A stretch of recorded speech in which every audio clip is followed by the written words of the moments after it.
Hey guys, how's it going? Just want to give you another greenhouse update. This project that I began to document once I was setting up this $250 greenhouse is moving along. It's already weathered one pretty serious storm, and I want to give you a couple tips. One of the most common issues that folks have with a greenhouse like this, a hoop house style greenhouse, is sagging at the roof of the greenhouse. When storms roll in, the water can actually pool up and begin to sag and cause stress on the entire structure.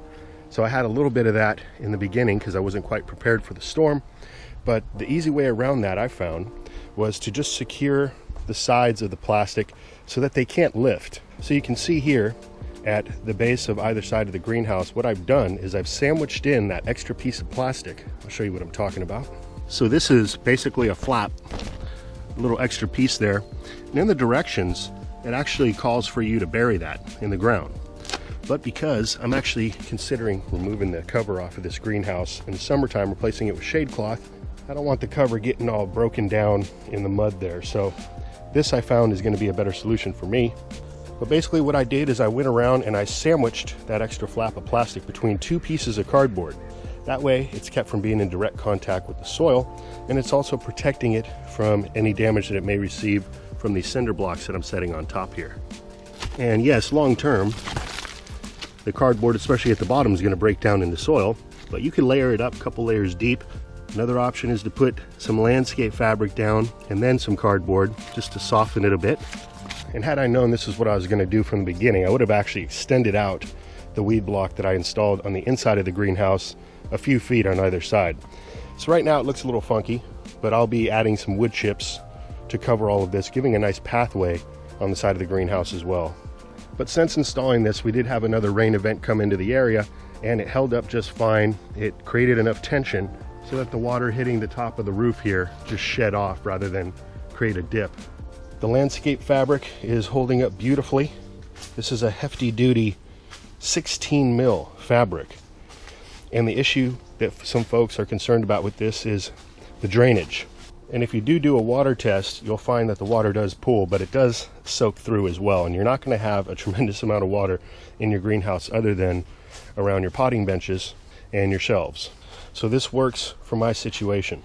I also started building my shelves in here. I'm a little bit behind, and I wasn't 100% sure exactly what sort of style I was going to go with, but I found this to be the cheapest, most effective, easiest way to get shelving in your greenhouse. All we have here is a free pallet and some cinder blocks. It's very sturdy. It allows for proper drainage. It's going to hold trays just fine. It holds 5-gallon pots, 1-gallon pots. If there were larger gaps, as some pallets have, I'd probably just line it with some chicken wire on top, staple that down. But it doesn't get any easier than this. And you can see I brought in this longevity spinach plant. This plant here was part of my sardines in the pot experiment that I shared with you in the past. This plant actually came back as a perennial last year. This was the sardines with the brine. Tremendous growth. And this is the time of year that if you don't want the plant to completely die back, you need to protect it. As soon as you get a frost coming in, it's going to die. But there is a tremendous amount of cuttings that I can take off of this plant and begin to propagate it out. And that's my plan. And I've got another one growing in the landscape that's still alive that I'm going to take some cuttings and begin to root indoors just in some water. But this is going to work out beautifully. Those cinder blocks are just a couple bucks a piece and the pallet's free. So this entire shelving unit here, $8. I'm also looking at the possibility of perhaps building a couple of those plastic shoe racks for more of a tower style where I can put several trays lined up. But that is the updates for now. I'm going to continue to be bringing in some plants into this protected area. It's much warmer in here than it is outdoors. And each day now, it's becoming critical. The temperatures are dropping tremendously.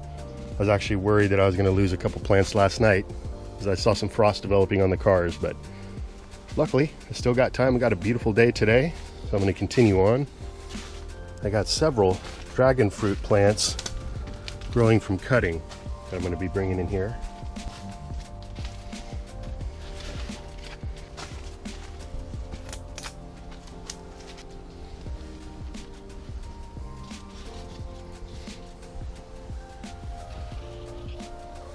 I also began to anchor down this greenhouse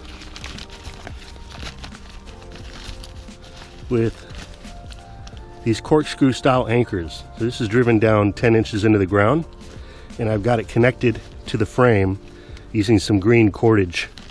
Very strong as rope. But I've still got to anchor down the rest of the structure. But with these added cinder blocks right now, we don't have any storms brewing. I've got a little time. So every single day, I'm just trying to do things in order that best makes sense so that I can stay on top of things. So anyway, next update, you're going to see more shelves and a whole lot more plants in this greenhouse. We are doing it, folks. We're getting ahead of next season, and we're going to proliferate so many of the awesome plants that we have growing here. I hope you continue to join us for the journey. Until next time, this is Dan from PlantAbundance.com. Take care. I'll be talking to you again soon.